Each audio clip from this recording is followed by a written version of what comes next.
Mount Shasta takes people away as if they were simply switched off from reality. A child disappears between two trees and returns 2 days later without frostbite. A student vanishes on an open snowy slope, leaving only a few footprints behind. A climber disappears before his partner's eyes. And then, out of nowhere, an ice axe appears stuck in the snow where he last walked. What is hidden in the slopes of Shasta, where dogs run into an invisible wall, footprints disappear into thin air, and survivors talk about houses inside trees and faceless figures. In this episode, you will hear about 3 strange disappearances on the slopes of Mount Shasta. Support the episode with a like. It helps promote the channel. If you like these stories, be sure to share your opinion in the comments.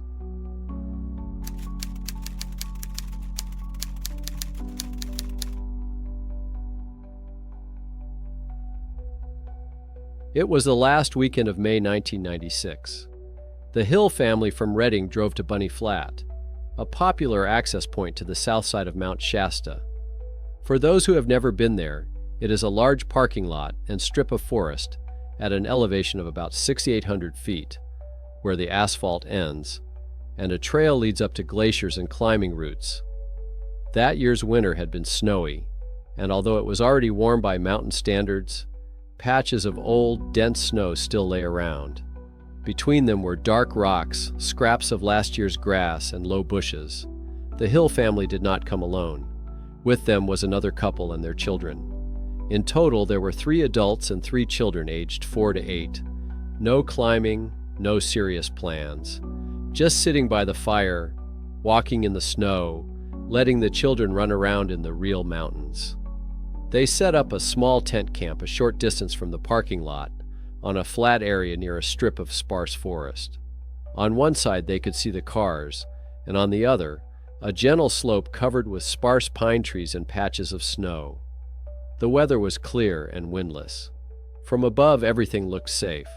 No ravines, no thick windbreaks, no cliffs, just a gentle slope and trees at equal distances. By evening, the sun had set behind the ridge, and the air quickly became cool. Down in the valley, it was still almost summer.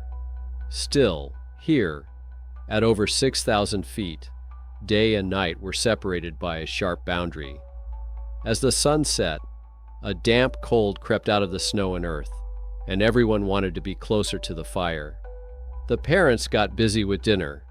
One woman chopped vegetables, another watched the gas stove, and the men fussed with the firewood and the campfire. The children played 30 to 40 feet from the camp, far enough away to feel independent and close enough to be seen between the tree trunks. They threw snowballs, hid behind thin pine trees, and ran from patches of snow to patches of earth. 4-year-old Noah Hill was the youngest. According to his mother, he was the kind of kid who is afraid of the dark in the hallway, not the type of child who runs far away. His usual radius was a couple of dozen feet around his parents, at most to the nearest tree, if it looked friendly enough. At some point when the pot began to hiss, Noah's mother leaned over to the stove to check if the soup was boiling over. "It took less than a minute," she said. When she looked up, the 2 older children were still running around, throwing snowballs and squealing. Noah was nowhere to be seen. At first, she decided he was just hiding behind one of the trunks. The children had been playing hide-and-seek behind the tree all evening. She shouted, "Noah, come out, I can see you," expecting to hear giggles and see him peek out from behind the trunk. Silence. The older boy, her friend's 8-year-old son, turned around and said almost casually, "He went behind that tree," and pointed to a thin trunk at the edge of the snowfield. "He said he would hide." It took a couple of seconds. The mother came closer, walked around the tree, and looked behind the neighboring ones. "No Noah." She called out louder, her voice taking on that tremor that children don't immediately recognize, but adults sense right away. The other adults joined in almost instantly. One stayed at the camp in case the child returned, 2 went up the slope, and 1 went toward the parking lot. Visibility was perfect. gray snow with dark patches of earth, light-colored tree trunks, and no dense vegetation. Voice communication was almost continuous. They shouted his name every few seconds. 10 minutes passed, then 20, then 30. Nothing. No crying, no footsteps, no cries of "Mommy!" It was as if the child had simply been taken out of the picture. By that point, no one in the camp was speaking calmly anymore. The men ran to their cars. Bunny Flat is rarely empty on weekends. Other tourists helped, some with flashlights, some with walkie-talkies, some just with a desire to help. They called the rescue team. From the moment Noah was last seen to the call about his disappearance, about an hour had passed. Everything changed at night. The wind picked up and the top layer of snow hardened into a thin crust of ice. With each step, it crunched slightly, leaving a clear trail. This was important. At night, when the temperature dropped to 32 degrees, any child's footprints would remain, and it would be tough not to notice them in the morning. Rescuers arrived at dawn. They had search dogs with them, trained to smell people in the snow and forest. The dogs were given Noah's jacket from the car to sniff. They circled the camp a bit, tails up, noses in the snow, then almost simultaneously headed up the slope. Their route was later described as a perfect arc. They did not rush or hesitate. Still, they walked confidently about 200 yards uphill. Along the way, rescuers saw rare traces of small boots, where the snow was softer, and vague indentations where the crust had already begun to harden. After 200 yards, the dogs slowed down almost simultaneously. Ahead was a patch of old, dense, crusted snow, a smooth white spot between 3 pine trees. No edges, no ice crust, no cracks, no sharp break in the terrain, just a slightly sloping area. The dogs reached the middle of this area and began to behave strangely in the same way. They circled in a small radius, sniffed the same spot, raised their heads, and howled. One of the dog handlers later said that he had only seen this behavior where the trail goes up, as he put it, unable to find better words. All attempts to direct the dogs further up or to the side were met with resistance. They pulled back, tucked their tails, and refused to work. For search dogs, this behavior is a signal. Usually, if the trail is simply lost due to weather conditions, they just stop walking, sit down, or go to the sides to look for a fresh scent. Here, however, they behaved as if they had stumbled upon an invisible wall. The suspicion of a hidden crack in the snow was quickly ruled out.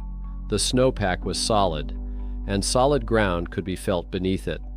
No voids, no sinkholes. Rescuers combed the forest above and below, descended to lower sections of the slope, and checked old avalanche moraines, chaotic piles of rocks and snow lower down the hill. No traces of the child. The night was spent searching. Headlights, lanterns, shouts, radio messages. By morning, many were convinced that with such a broad search area, no signs of a struggle, and no sightings of predators, there were 2 grim possibilities. Either the child had somehow fallen into a very narrow crevice, invisible from the outside, between rocks under the snow, and his body was hidden under the snowpack, or an animal had dragged him away, leaving no visible traces. But both options were inconsistent with what they saw at the scene. There was no blood. There were no pieces of fabric. There were no characteristic claw or paw marks. The wind during the night was not strong enough to completely erase all of this. 37 hours after Noah was last seen by the tree, early in the morning, one of the volunteers, a local man familiar with the trail to Bunny Flat, was walking the same route that dozens of others had walked before him over the past day.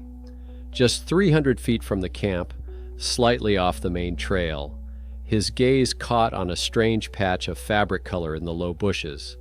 He walked closer and saw a child. Noah was sitting with his back against the trunk of a small tree. His legs were stretched out in front of him, his hands resting on his knees. He wasn't crying. He just stared ahead with a tired, distant look. His boots and pants were dry, as if he had just gotten out of the car and sat down to rest. His hair was almost untouched, and there were no traces of tears or dirt on his face. From where he was found, the tent camp was clearly visible through a sparse strip of trees. It was an area that rescuers had combed through repeatedly. In fact, they had already passed through this spot more than once. The medics who examined the boy were as surprised as everyone else. At night, the temperature dropped to 32 degrees and slightly below. Noah was missing a warm jacket.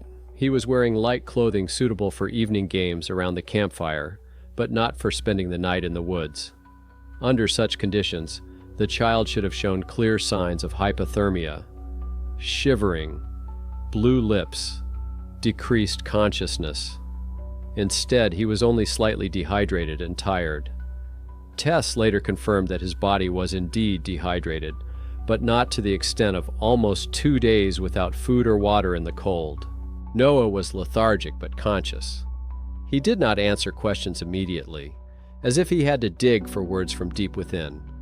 But when asked where he had been and what had happened to him, he quickly gave an answer that he would repeat for years to come. "I was in a little house," he said, "but the house was inside a tree." At first, the adults decided it was a child's fantasy. Perhaps he had hidden in a hollow or a space between the roots, and his memory had filled in the details. But Noah continued, "There was light, but not a lamp, just light."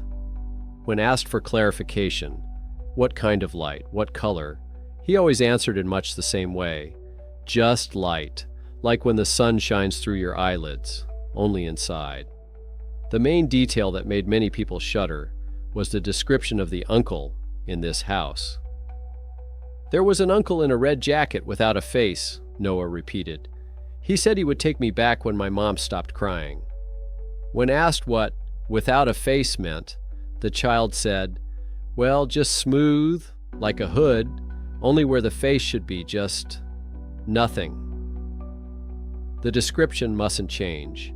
He was asked many times, in the first days after the incident, a year later, 3 years later, when he was already a schoolboy.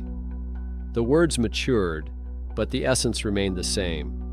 A house inside a tree, light without a lamp, an uncle in a red jacket without a face, who promised to bring him back when his mother stopped crying. Parents and rescuers later tried to logically reconstruct what had happened. The most down-to-earth version suggested that the child had indeed climbed into some kind of niche in the trunk or between the roots.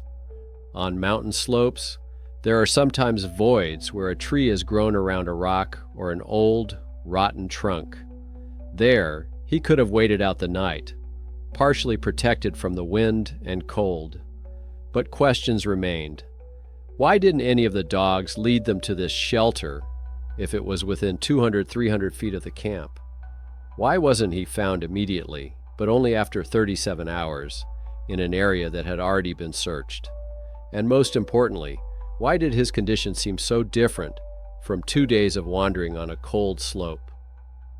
Those inclined toward mystical explanations saw this as yet another example of how there are places in the mountains and forests where space behaves strangely, where you can take a few steps and find yourself outside of familiar geography, where time seems to slow down for the visitor, but continues as usual for everyone else.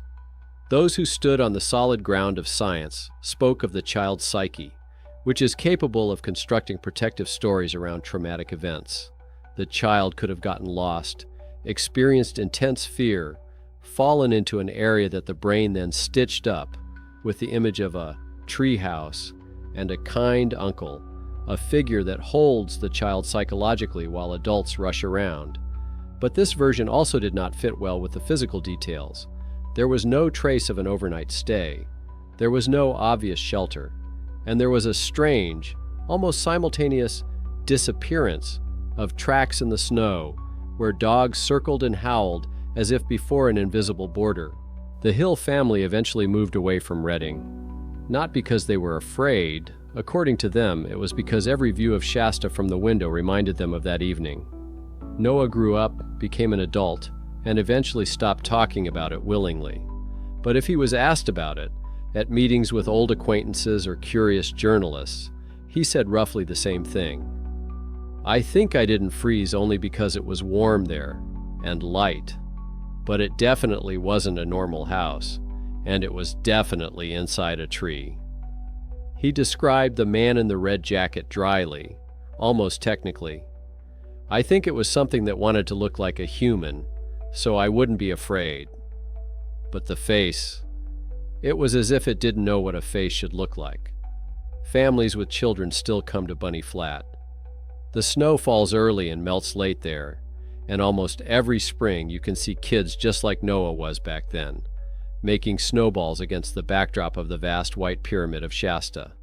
Nearly none of them know the story of the child who disappeared among the sparse pines and returned somehow not the same, with memories of a house that no one ever found, and of someone who wore a red jacket and waited for his mother to stop crying.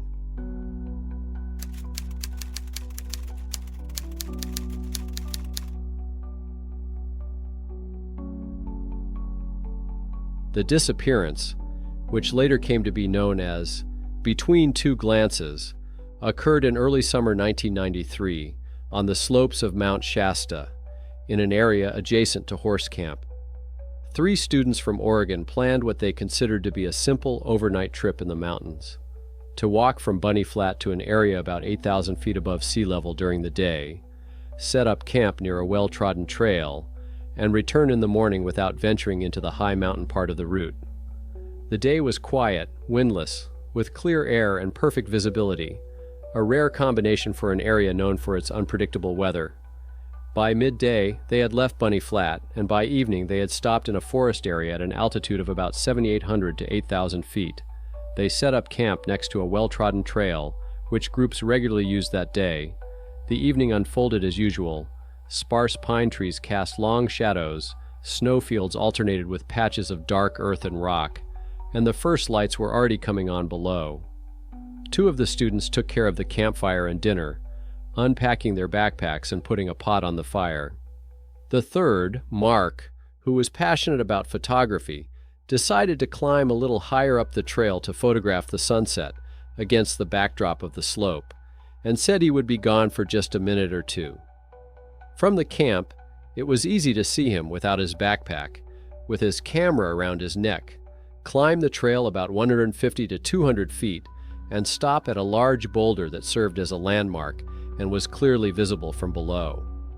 Mark's silhouette by the rock was visible to both of his companions, and there were no alarming signs from their perspective. At one point, one of the 2 remaining by the fire leaned over to adjust his pot. At the same time, the other reached for his backpack, distracting himself for literally half a minute. According to their estimates, no more than 30 to 40 seconds passed between their last glance at Mark's figure by the boulder and their next conscious glance up the trail. When they looked up again, there was no one at the boulder. Visually, the situation remained unchanged. The same large rock, the same section of the trail, the same sloping, snowy slope above with patches of bare rock, the same camp below. No movement, no sound, no figure against the backdrop of the hill. At first, they explained it as simply as possible, deciding that Mark might have stepped aside into the sparse bushes to relieve himself. 10 minutes passed, then 20, then 30. Mark did not return, did not appear on the trail or between the trees. The camp remained in sight, but he was not visible from below or above. 2 students climbed the trail to the boulder where they had recently seen their friend. There were no people, no objects, and no signs of a struggle. Higher up the slope was an open area, dense snow, alternating in places with rocky islands, without dense forest, and without visible large cracks or cliffs. The camp below was clearly visible, which ruled out an unnoticed descent. A brief independent inspection of the area around the boulder and slightly above yielded no results. By nightfall, it became clear that this was no longer a delay, but an absolute disappearance. During the night, the 2 returned to Bunny Flat and reported the incident to the rescue services. The next morning, an organized search began, with volunteers and dogs participating. The condition of the snow played into the rescuers' hands. Dense and packed, it clearly recorded every fresh footprint. Following the tracks from the camp, they quickly retraced Mark's path to the boulder. On a narrow strip of powder snow, just a few feet from the rock, the tracks ended. Beyond that, there were no footprints. No continuation up the slope, no deviation to the side, no movement downhill. It was as if the trajectory had been interrupted at a point that did not correspond to any obvious obstacle. Search dogs confidently followed the scent from the tent camp to the snowy area where the tracks ended, then began circling in a small radius, trying to pick up the direction, and each time returned to the same point. Attempts to direct them higher or lower down the slope did not result in the appearance of a new line of tracks. For them, as for humans, everything ended at this point. Further down the slope, the forest was searched, and higher up, steeper areas and a small couloir that could theoretically hide a body. During the multi-day search, no backpack, clothing items, pieces of equipment, or any characteristic traces of a fall or the presence of a predator were found. The search continued for about a week, using ground teams and helicopters to scan the slopes from above. The result remained the same. No body, no circumstantial evidence to explain what happened between the two glances of the friends. The official investigation ended with a vague statement about an accident in the mountains, with a disappearance without the discovery of remains. At the same time, one of the search party leaders informally noted that, in 2 decades of work, he had never encountered another case in which a person disappeared from an open, well-visible trail in clear weather and in front of his companions, leaving no trace in the snow. About 3 years after the incident, an unexpected discovery was made in another part of the Shasta Massif, approximately 5 miles north of the original camp area. In a narrow crevice between rocks, where avalanches did not occur and where no specialized searches had ever been conducted, a camera was found with no apparent external damage. Checks confirmed that the device belonged to the missing student. The film inside was partially suitable for development. The last frame showed the evening lights of the camp below, and the same large boulder against the backdrop of the slope where Mark was last seen. There were no photos taken higher up the hill or in any other area on the film, as if the shooting had stopped at the same point where the person's physical presence had ended for his friends and rescuers.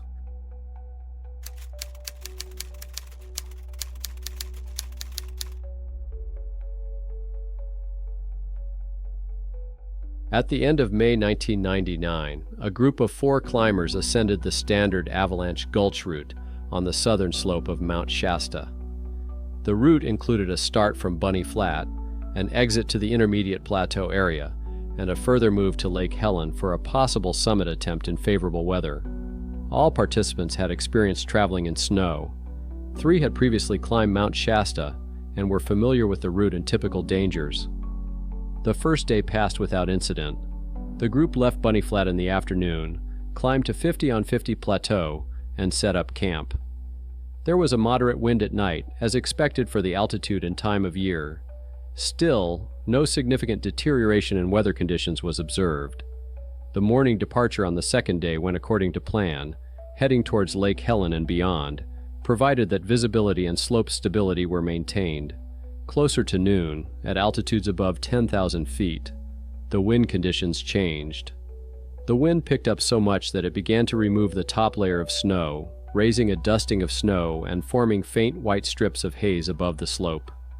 The relief was still visible, but the boundaries of the snowfield and the trail's contours were blurred in places. The group decided not to venture deeper into the area of intense wind and to descend a few dozen feet to a section where rock outcrops provided at least partial protection. Once in a more sheltered area, the participants stopped to assess their next steps. A temporary camp was set up there. Backpacks were placed on the slope, and some of the equipment was secured against being blown away by the wind.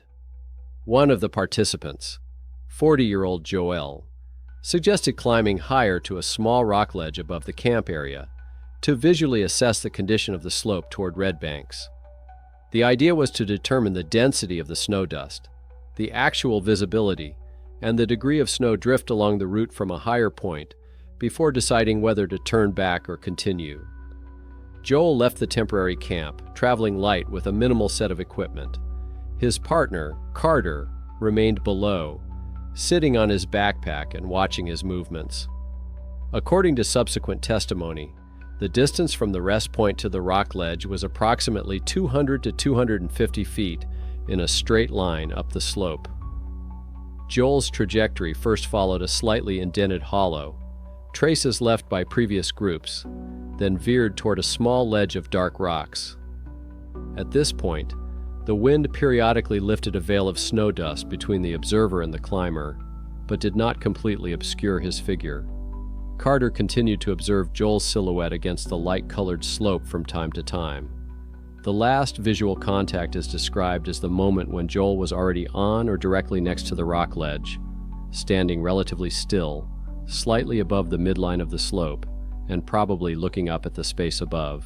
Further in the testimony, Carter draws attention to a detail separately.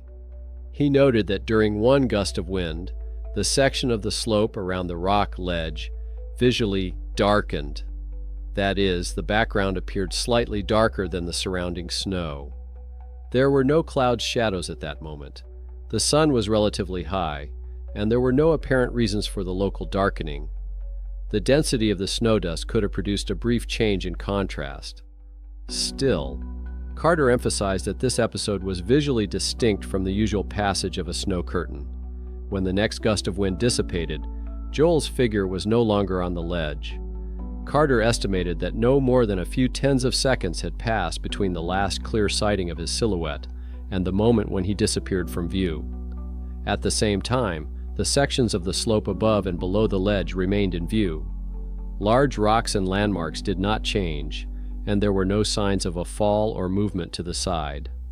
After a short wait and no response, Carter reported the disappearance to the other members of the group, who were staying a little lower down.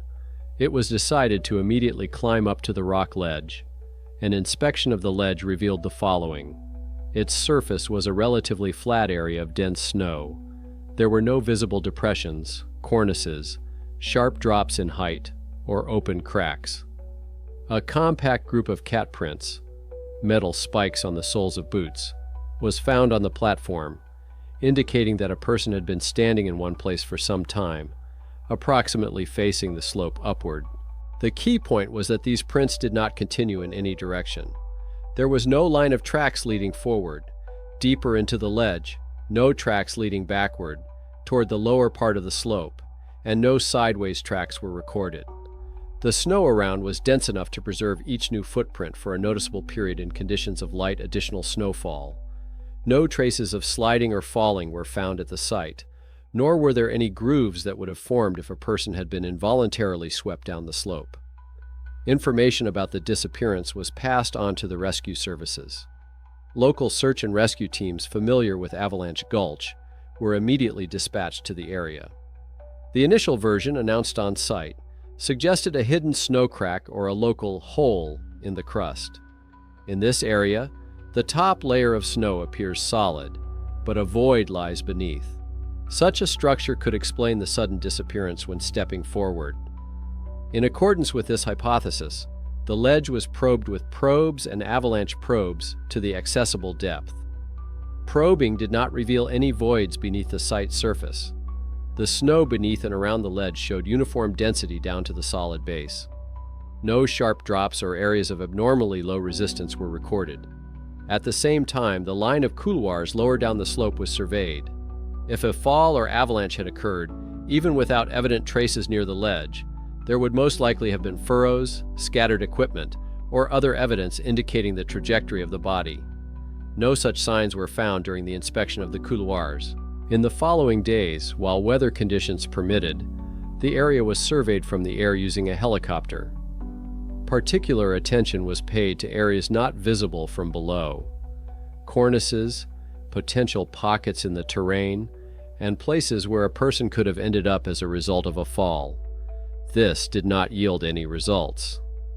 Joel's personal equipment, his backpack, extra clothing, and distinctive items of gear was also not found separately from the group. 3 days after the incident, heavier snowfall began, the wind picked up, and conditions on the slope became unsafe for continuing full-scale operations.